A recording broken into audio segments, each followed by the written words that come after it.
Hello everyone. तो guys आप सबका स्वागत है आपके चैनल फॉर यू रेसिपीज़ में। और ये रेसिपी आप 30 दिन तक स्टोर करके रख सकते हैं। और ये जो आपने तिल गुड़ के लड्डू खाए होंगे उसमें क्या होता है, कभी कभी वो बहुत कड़क हो जाता है, कभी बिल्कुल बंधता ही नहीं है। आप जब उसके लड्डू बनाते हो तो आपके हाथ जल जाते हैं। वो सारे झंझट इसमें ख़त्म होने वाले हैं। और जो इसके बीच में मैंने फिलिंग की है ना, माई गुडनेस, इतनी भयंकर लगती है ना इसके साथ में, इतनी टेस्टी कि आप दीवाने हो जाने वाले हो। मैं खुद जिम जाती हूँ, उसके बाद मैं खुद को नहीं रोक पाती इसको खाए बिना। तो सोचो ये कितना टेस्टी होगा। तो आ जाओ फटाफट बनाना शुरू करते हैं इस प्यारी सी रेसिपी। तो यहाँ पे मैंने ले लिया है तिल, और ये हम लेंगे 1 कप और 1/4 कप। जो आप ये नीले वाला कप देख रहे हैं, इसी कप के नाप से मैं सारी चीज़ें नापने वाली हूँ। तो आप भी कोई 1 कप ले लें और उसी से सारी चीज़ें नापें। तो यहाँ पे मैंने गैस को कर दिया है लो और मीडियम के बीच में। उसी पे आपको उसको भूनना है। आपको उसका रंग नहीं बदलना है, आपको सिर्फ ये करना है कि जब आप इसको खाओ तो ये कुरकुरा सा लगे, यानी कि थोड़ा सा ये भुन जाए। तो इसको भूनने में मुझे लगी है 3 से 4 मिनट। तो आप अपने हिसाब से देख लेना, बस रंग वंग मत बदलना, फिर उससे ना कड़वाहट आ जाती है। तो यहाँ पे मैं ले रही हूँ मूंगफली, और ये जो स्वाद देगी ना इस रेसिपी में, आप मज़ा आ जाने वाला है। तो ये मैंने 1 कप ले ली है भुनी हुई मूंगफली, जो कि बिना नमक वाली है। इसको मिक्सी के जार में डालेंगे और अब आपको इसको पीस लेना है। बीच में इसको थोड़ा सा खोल के चला लेना है।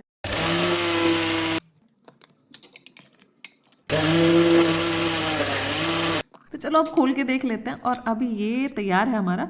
तो कैसे चेक करेंगे तैयार है? कोई रॉकेट साइंस नहीं है, बस ऐसे हाथ में लेके देखो लड्डू बन रहा है तो हो गया अपना। तो इसका जो मामला होना चाहिए इस तरीके का होना चाहिए, जैसे खोया होता है ना, उस तरीके का। देखो कितना बढ़िया लड्डू बन रहा है। अगर आप ज़्यादा इसको पीस दोगे तो उसका तेल निकल जाएगा और फिर ये थोड़ा गिलगिला सा, गीला गीला सा हो जाता है। तो अभी यहाँ पे मैं डाल रही हूँ तिल, और ये मैंने पहले भून के रखे हुए थे। तो ये इसका आधा डाल देंगे, यानी कि 1/8 कप डाल दिया इसमें। ज़्यादा भी डाल दोगे तो कोई महावरत नहीं हो जाएगा, बस बता रही हूँ कि कितना डालना है। और इसका कचूमर मत निकालना मिलाते मिलाते, बस हल्का सा हल्के हाथों से आपको इसको मिलाना है। और अगर ये ज़्यादा पतला हो जाए कभी, तो आप तिल पीस के भी इसमें डाल सकते हैं, बता रही हूँ अगर इन केस ऐसा होने लगे। तो अब मैं क्या कर रही हूँ, जिससे सारे के सारे एक नाप के बन जाएं। ज़्यादा गोल करने की ज़रूरत नहीं है, बस थोड़ा सा इस तरीके से बना के रख देंगे गोले गोले से, आगे आपको हेल्प मिलेगी। तो पहले ही हम युद्ध की तैयारी कर रहे हैं बेसिकली। अब हमें क्या करना है कि जो ये गुड़ है इसको छोटे छोटे टुकड़ों में तोड़ लेना है या काट लेना है, जिससे कि इसको पिघलाने में दिक्कत ना हो। अब जो मैंने गुड़ लिया है वो तो मुलायम है, तो अगर मैं चाकू से इसको कुतर भी रही हूँ तो दिक्कत नहीं हो रही है और मज़ा आ रहा है। पर अगर वो टाइट आ जाए और फिर आपको चाकू से ऐसे कुतरना पड़े, तो नानी दादी सब याद आ जाती है एक साथ। तो अगर वो नहीं करना है और अगर आपका जो गुड़ है वो टाइट है, तो आप उसको इस तरीके से कूट सकते हैं। ये ज़्यादा आसान रहता है, पर ध्यान रखना इसमें गुठलियाँ नहीं रहनी चाहिए। जो थोड़ी बहुत बचे वो चाकू से इस तरीके से काट लेना। और जब हम इसको कूटते हैं ना और कूट के कप में भरते हैं, तो ये थोड़ा भारी हो जाता है, क्योंकि आपस में इसके कण मिल जाते हैं ना। तो इसलिए आपको 1 कप से कम लेना है। पर अगर आप इसको चाकू से एक तरीके से कुतर रहे हैं, तो तब आप इसको 1 कप ले सकते हैं। तो अगर मैं आपको मोटी मोटी एक चीज़ बताऊं, तो आपको क्या करना है, जितना वज़न में तिल होगा उतना ही वज़न में आपको गुड़ लेना है, अगर मैं आपको वज़न के हिसाब से बताऊं तो। यहाँ पे मैंने रिफाइंड ऑयल ले लिया है, इसको अच्छे से लगा लेंगे अपनी युद्ध भूमि पे। यहाँ पे कार्यक्रम जो चलेगा वो हमारा कार्यक्रम ना चिपके। यहाँ पे घी मत लगाना है यहाँ पे देसी, क्योंकि ठंडी का माहौल है, वो चिपक जाएगा यहाँ पे आते ही। तो ये हमने खंजर ले लिया है, अपना खंजर भी तैयार कर लेंगे। और इसको मैं पिला रही हूँ घी। 1 कटोरी में पानी ले लेंगे, जिससे चाशनी चेक करते हुए भागना ना पड़े कि भाई पानी पानी लेके आओ, इतनी चाशनी हमारी और टाइट हो जाती है। तो ये कढ़ाई ले ली, और कढ़ाई अभी थोड़ी सी गर्म है क्योंकि इसमें मैंने तिल भुने थे। तो अभी गैस चालू नहीं की है मैंने। तो 1 टेबल स्पून मैंने इसमें घी डाल लिया, यानी कि नीले वाले कप का 8वां हिस्सा। और उतना ही मैंने यानी कि 1 टेबल स्पून डाल दिया इसके अंदर पानी। अब जो हमारा गुड़ है वो इसमें डाल देंगे। गैस अभी भी चालू नहीं की है मैंने, इसको थोड़ा सा खोल लेंगे। जब खोल लेंगे उसके बाद ही गैस चालू करेंगे, जिससे कि वो अपना पिघलने विघलने का कार्यक्रम शुरू कर सके, जले नहीं। तो ये बहुत मीठा मीठा ना हो जाए, उसके लिए मैं यहाँ पे 1 चुटकी सफ़ेद नमक डाल रही हूँ। और शुरुआत में मैंने यहाँ पे तेज़ आंच कर दी है, जिससे कि जो हमारी कढ़ाई है वो पहले गर्म हो जाए अच्छे से, तब उसके बाद में मैं गैस को कम कर दूँगी।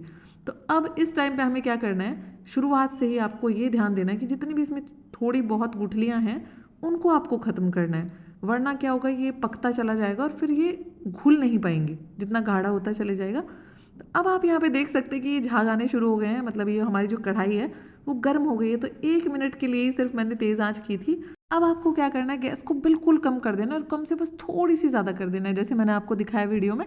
तो यहाँ पे गुड़ हमारा घुल के तैयार हो गया है। अब चाशनी हमारी चेक कर लेते हैं। इसको टोटल पकते पकते अभी सिर्फ 3 मिनट हुआ है, और 3 मिनट में इसके कुछ ये हाल चाल है कि गोला बन रहा है, पर बहुत ही मुलायम सा है। ये देखो, मैं जैसे इस तरीके से फैला रही हूँ ना, तो उंगली पे भी ना घुल सा जा रहा है, तो थोड़ा सा और हमें इसको पकाना पड़ेगा। तो मैंने इसको 1 मिनट के लिए और पका लिया है, और 1 मिनट बाद गैस कम कर दो बिल्कुल। और ये देखो जैसे ही मैंने डाला कटोरी में, तो जहाँ जहाँ पे डाला है ना वो वहीं पे है, ऐसा नहीं है कि बिखर रहा है। तो अब इस टाइम पे हम इसको देखेंगे, इसकी बॉल बन रही है, पर ऐसा नहीं है कि बहुत टाइट है, टाइट नहीं होनी चाहिए, थोड़ी सी मुलायम ही है।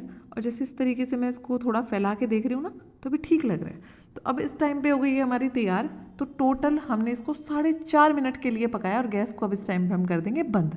और इसके अंदर मैंने तिल डाल दिया, और बहुत ज़्यादा मिलाने की ज़रूरत नहीं है, बस तिल हमारे गुड़ के अंदर चले जाएं इतना मिलाना है। अब आपको यहाँ पे लग सकता है कि थोड़ा गीला गीला सा लग रहा है, इसमें तिल और डाले जा सकते हैं, तो आप डाल दो, कोई दिक्कत नहीं है। सिर्फ चाशनी सही होनी चाहिए, बाकी तिल तो आप अपने हिसाब से डाल सकते हैं। तो अब हमने जितनी भी तैयारियां की थी, तेल वेल लगा के सरफेस तैयार किया हुआ था, अब यहाँ पे उसका फ़ायदा हो जाएगा, क्योंकि हमारे पास अब इतना टाइम नहीं है, क्योंकि ये फटाफट सेट होना शुरू हो जाता है।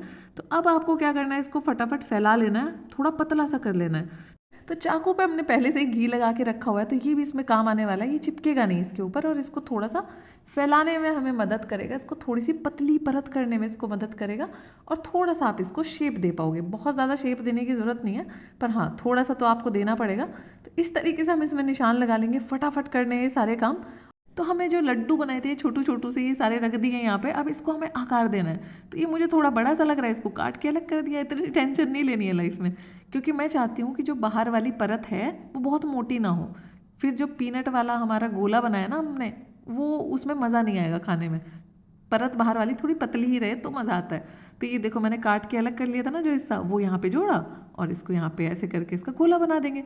क्योंकि अभी ये इतना टाइट नहीं हुआ है, तो आप आराम से इसको इस तरीके से कर सकते हैं। जैसे जैसे टाइट होता जाएगा, तब आपको क्या जुगाड़ करना है वो भी मैं आपको दिखा रही हूँ आगे।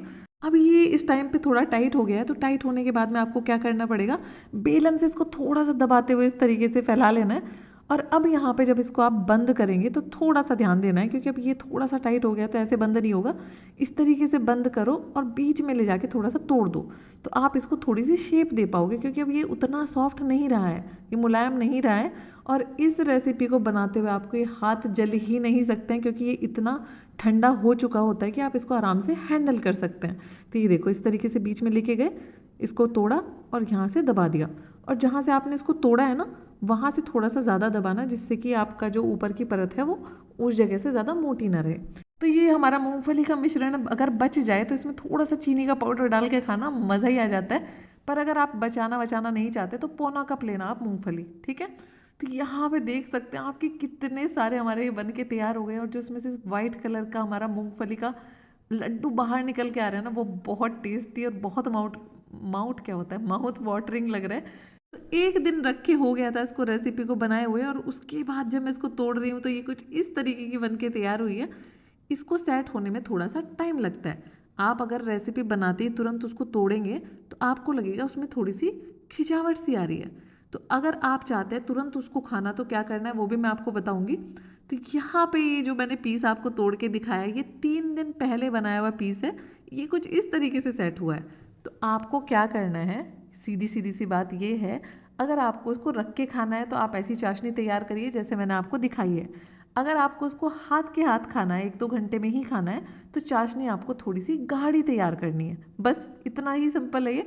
एक बार ट्राई करना, अगर आपने एक बार ट्राई कर लिया ना, तो आप पक्का आके कमेंट खुद से करने वाले हैं कि ये कितनी बेहतरीन रेसिपी बनी और सब ने कितनी आपकी तारीफ़ें की।